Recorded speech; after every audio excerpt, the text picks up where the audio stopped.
All right, so I've done the shading on my curly Q as a whole. When I look at it, I squint at it, I feel like I've got a pretty full range of values and feel good about that. Um, but I'm not finished yet because there's something else that needs to go on the piece to make this curly Q look like it exists in space.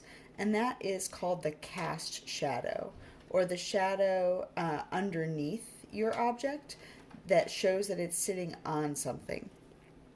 So I see some cast shadow over on this side of my piece. I also see a bit right here tucked behind, and I also see a bit here coming out from that. So this is something that maybe you've been paying attention to, maybe you haven't, but that's what's going to bring our piece to the next level.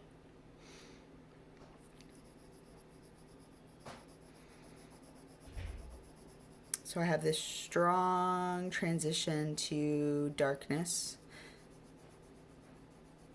with my cast shadow.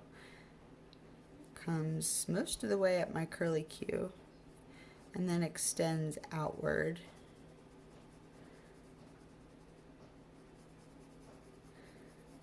The curve. That curve comes and continues around the edge.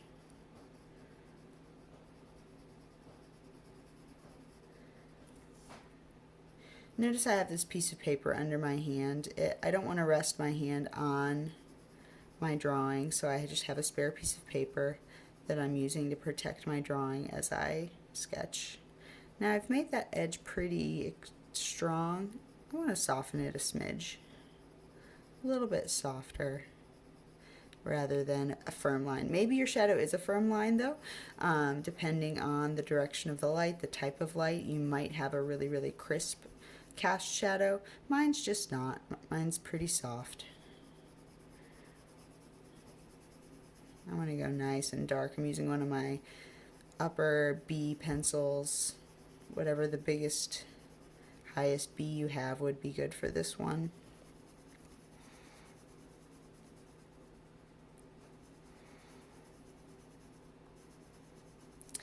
It's darker right up in here than it is down in there. I'm actually going to lighten that part up a little bit.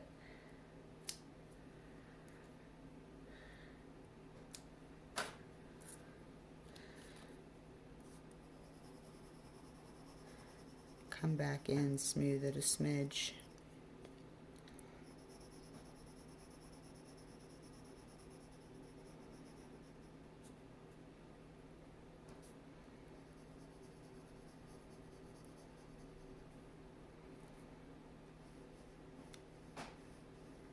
Now I said don't outline, but here the shadow does create a nice crisp edge.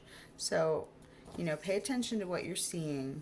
The suggestions I'm giving you are to guide your work, but always be paying as much attention as possible to what you see in front of you and let that be the thing that guides your drawing more than anything else. Trusting those eyes of yours. It's the best thing you can do in your art making.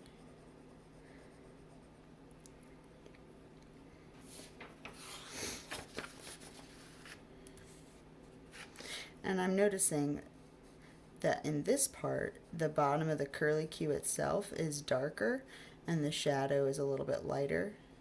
So that's how I'm rendering that. Needed to darken up this edge a little bit to differentiate between the two. It sort of fades out into nothingness there.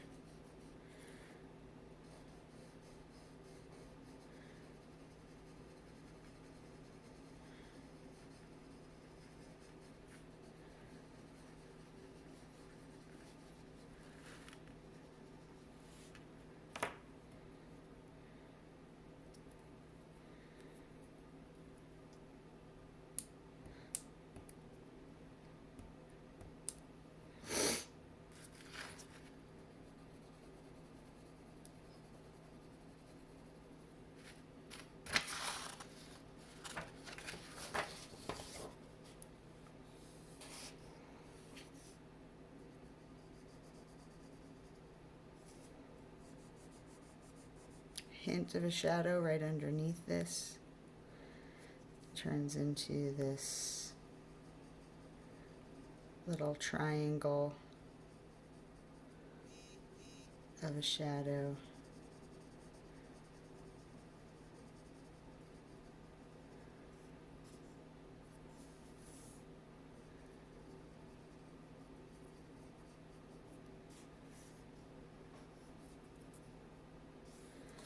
I see a little bit of a shadow.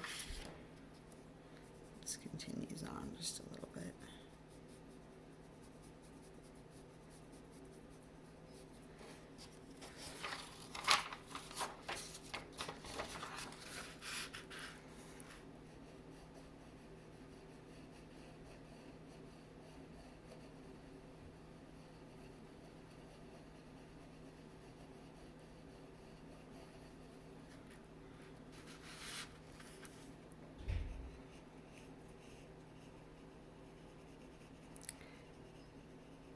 Into a shadow beneath this bit back here.